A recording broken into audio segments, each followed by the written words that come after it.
Hi అండి, నేను చిన్నిని. మనం ఈరోజు తెలంగాణ స్పెషల్ సర్వపిండి చేసుకుందామండి. సర్వపిండికి ఏమేం కావాలంటే మీకు చెప్తాను, రాసుకోండి. నేను 1 కప్పు బియ్యం పిండి తీసుకున్నానండి. 1 కప్పు బియ్యం పిండి, కొంచెం పల్లీలు, 1 ఉల్లిపాయ, కొంచెం కొత్తిమీర, కొంచెం పచ్చిమిరపకాయలు, కారాన్ని బట్టి వేసుకోండి. కొంచెం కారం, జీలకర్ర, కొంచెం అల్లం వెల్లుల్లిపాయ పేస్టు, పసుపు, ఉప్పు, నువ్వులు, కొంచెం మన స్ప్రింగ్ ఆనియన్, ఉల్లాకండి, పెసరపప్పు అయినా వేసుకోవచ్చు, శనగపప్పు వేసుకుంటారు ఇక్కడ అందరూ. నేను పెసరపప్పు వేసుకున్నాను. కొంచెం నువ్వులు, 2 స్పూన్లని నువ్వులు. ఇప్పుడు ఎలా చేసుకోవాలో నేను మీకు చూపిస్తానండి. ఇది చాలా ఫేమస్ తెలంగాణలో. కొంచెం కరివేపాకు కూడా వేసుకోండి. నేను కరివేపాకు పెట్టలేదు. సరేనా? మనం ఇప్పుడు స్టార్ట్ చేద్దాం. ఇప్పుడు ఈ బియ్యం పిండి తీసుకుని, ఈ కప్పు బియ్యం పిండి ఇందులో పోసుకోండి. అన్నీ ఇందులో వేసేసుకోవటం, మొత్తం అన్నీ ఇందులో వేసేసుకుందాం. పచ్చిమిరపకాయలు,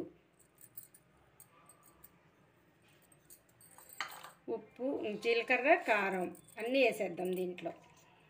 కొత్తిమీర, ఉల్లాకు,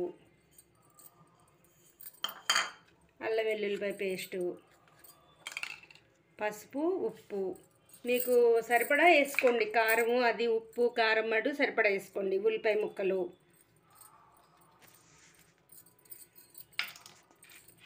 పల్లీలు, నువ్వులు కూడా కొంచెం నువ్వులు వేసుకోండి ఇందులో. పెసరపప్పు కూడా వేసేసుకుని ఒకసారి అంతా కలిపేసుకుని వాటర్ పోసి కలుపుకుందాం. అన్నీ వేసేసానండి దీంట్లో. పెసరపప్పు, పల్లీలు, ఎన్ని ఐటమ్స్ వేసానంటే పెసరపప్పు, పల్లీలు, నువ్వులు, జీలకర్ర, ఉప్పు, కారం, పసుపు, కొంచెం ఉల్లాకు, కొత్తిమీర, బియ్యం పిండి, కొంచెం ధనియాలు కూడా వేసుకోవాలండి. నేను మర్చిపోయాను. ధనియాలు కూడా ఇప్పుడు నేను వేస్తాను ఇందులో. ధనియాలు కొంచెం ఇట్లా నలిపినట్టు చేసి వేసుకోండి, బాగుంటాయి. ఇందులో అన్నీ వేసేసుకున్నానండి. ఒకసారి అన్నీ కలిసేటట్టు కలుపుకుందాం. ఇది తెలంగాణ స్పెషల్ అండి. ఇది చాలా ఫేమస్ అన్నమాట. ఇంట్లో అందరూ ఖచ్చితంగా చేసుకుంటారు. మనకి ఆంధ్ర సైడ్ ఏమో దీన్ని తెపాల చెక్క అంటారు, మళ్ళీనేమో సెట్ రొట్టె అంటారు, వీళ్ళేమో ఇలా అంటారు అనమాట. కాకపోతే అక్కడ ఈ ఉల్లాకు ఇది వేసుకోరు, అల్లం వెల్లుల్లిపాయ పేస్టు, మళ్ళీ ఏంటి ఎరిసిన పప్పులు వేసుకోరు. వీళ్ళేమో ఇక్కడ అన్నీ వేసుకుంటారు. కానీ ఇది టేస్ట్ బాగుంటుంది. మన తెపాల చెక్క కన్నా ఈ సర్వపిండి టేస్ట్ బాగుంటుంది అన్నీ వేసేసరికి. సరిపడా వాటర్ పోసుకోండి. ఒక్కసారి పోయికోకుండా కొంచెం కొంచెం పోసుకొని కలుపుకొని చేసుకోండి. పిండి అనేది లూజ్ అవ్వకుండా చేసుకోండి.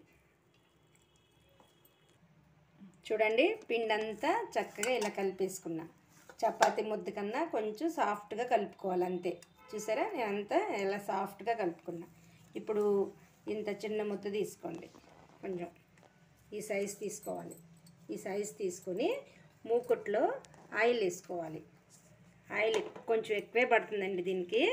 మూకుట్లో ఆయిల్ వేసుకుని ఇది ఇలా పెట్టుకుని చెయ్యితోనే స్ప్రెడ్ చేసుకోవాలి. ఇలా వీళ్ళు కొంచెం దొడ్డుగా చేసుకుంటారు, దొడ్డుగా చేస్తారనమాట.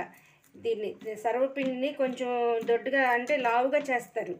లావుగా చేస్తే అది చక్కగా ఉడికి ఏగినట్టు అయ్యి నూనె ఎక్కువ వేసుకుంటారు.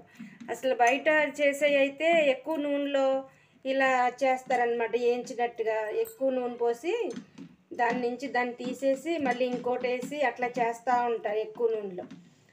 మనమేమో పల్స్గా స్ప్రెడ్ చేసుకుంటాం. మూకుడికి పల్స్గా స్ప్రెడ్ చేస్తాం. చూడండి ఇప్పుడు ఇది ఎంత థిక్నెస్ ఉందో. ఇలానే చేస్తారనమాట బయట కూడా. ఇంకా నేను పల్స్గా చేశాను, వాళ్ళు ఇంకా లావు చేస్తారు. కొంచెం లావు చేసి వీటిని నిల్వ ఉండటానికి కూడా ఉల్లిపాయ వేయకోకుండా ఉంటే మీకు ఎన్ని రోజులైనా నిల్వ ఉంటుందండి. నేను ఉల్లిపాయ వేసుకున్నాను. వీళ్ళు ఉల్లిపాయ వేయకుండా చేసి నిల్వ ఉండేటట్టు చేసుకుని ఊకే 10-15 అలా చేసుకుని నిల్వ పెట్టుకుంటారనమాట. నేను ఇవాళ ఒక్కరోజుకనే చేస్తున్నాను నేను. ఇప్పుడు దీన్ని స్టవ్ వెలిగించుకుని స్టవ్ మీద పెట్టుకుని కాల్చుకుందాం. చూడండి, స్టవ్ వెలిగించుకుని మూత పెట్టుకున్నాను. ఆయిల్ అంతా ఇలా ఎక్కువ ఆయిల్ ఉందని అనుకోమాకండి, మనకి మళ్ళీ వదిలేస్తుంది, ఆయిల్ అంతా మూకిట్లో వదిలేస్తుంది. నేను లాస్ట్కి చూపిస్తాను మీకు. ఇప్పుడు ఇది స్టవ్ వెలిగించుకుని సిమ్ చేసి పెట్టుకున్నానండి. సిమ్ చేసుకుని 1 నిమిషం మూత పెడదాం. 1 నిమిషం మూత పెడితే చక్కగా కాలుతుంది అనమాట. నేను మళ్ళీ 1-2 నిమిషాలు ఉన్నాక మీకు తీసి చూపిస్తాను ఎలా కాలింది ఏంటనేది. చూసారా చక్కగా కాలింది, ఎల్లో కలర్ వచ్చింది. చూసారా, మనం పసుపు వేసేసరికి కలర్ చేంజ్ అయింది. ఇప్పుడు దీన్ని ఒక్కసారి రెండో పక్కకు మార్చుకుందాం, తిప్పుకుందాం. వావ్, ఎంత బాగా కాలిందో చూసారా. 1-2 నిమిషాలు ఇటు కూడా ఉంచుకుందాం. కొంచెం పచ్చి అనేది ఏమైనా ఉంటే కాలిపోతుంది. కరెక్ట్గా 2 నిమిషాలు ఉంటే సరిపోతుంది. ఈ దినప మూకుడు కనుక వేడి ఉంటుంది బాగా, అందుకని వెంటనే కట్టేసేసుకుందాం స్టవ్. 2 నిమిషాలు ఉండి కట్టేసి మీ ప్లేట్లోకి తీసి చూపిస్తాను నేను. చూడండి, ఇది అయిపోయింది, రెడీ అయిపోయింది. నేను దీన్ని తీసేసుకుంటున్నాను. చూసారా ఎంత బాగా వచ్చిందో.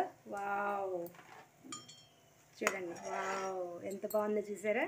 నేను ఇదే ఇంకొకటి కూడా చేసుకున్నాను. ఇదిగోండి రెండోది, 2 చేసుకున్నాను సర్వపిండిలు. అదొకటి ఇదొకటి 2. వావ్, చూసారా ఎంత బాగుందో. 2 సర్వపిండిలు చేసుకున్నాను అనమాట. ఈరోజు మా టిఫిన్ అనమాట. ఇది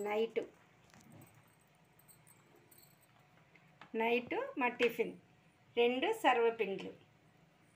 చూసారా ఎంత ఎల్లో కలర్గా చక్కగా ఉన్నాయో. అది బాగా కాలింది, ఇది కొంచెం లైట్గా కాలింది.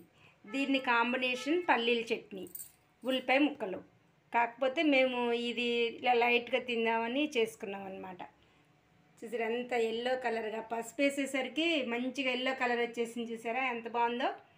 మీరు తప్పకుండా ట్రై చేయండి. తప్పకుండా ట్రై చేసి నాకు లైక్స్ ఇవ్వండి, షేర్ చేసుకోండి, సబ్స్క్రైబ్ చేసుకోండి. ప్లీజ్ నన్ను ఎంకరేజ్ చేయండి. ఇది ఇంకా తెలంగాణ వాళ్ళకి నేను చేసింది నచ్చదు, వాళ్ళు ఇంకా డిఫరెంట్ వేస్తూ ఉంటారు దాంట్లో. ఇది పెసరపప్పు బదులు శనగపప్పు వేసుకుంటారు వాళ్ళు, నేనేమో పెసరపప్పు వేసాను. కాకపోతే అదే స్టైల్లో వచ్చేసింది అనుకోండి, చాలా బాగుంటుంది. టేస్టు నిల్వ కూడా ఉంటుందండి. 2-3 డేస్ నిల్వ ఉంటుంది. చేసి పెట్టుకున్నా కానీ మనం తినొచ్చు. మీరు తప్పకుండా ట్రై చేయండి. ట్రై చేసి నాకు లైక్స్ ఇవ్వండి, ఓకేనా.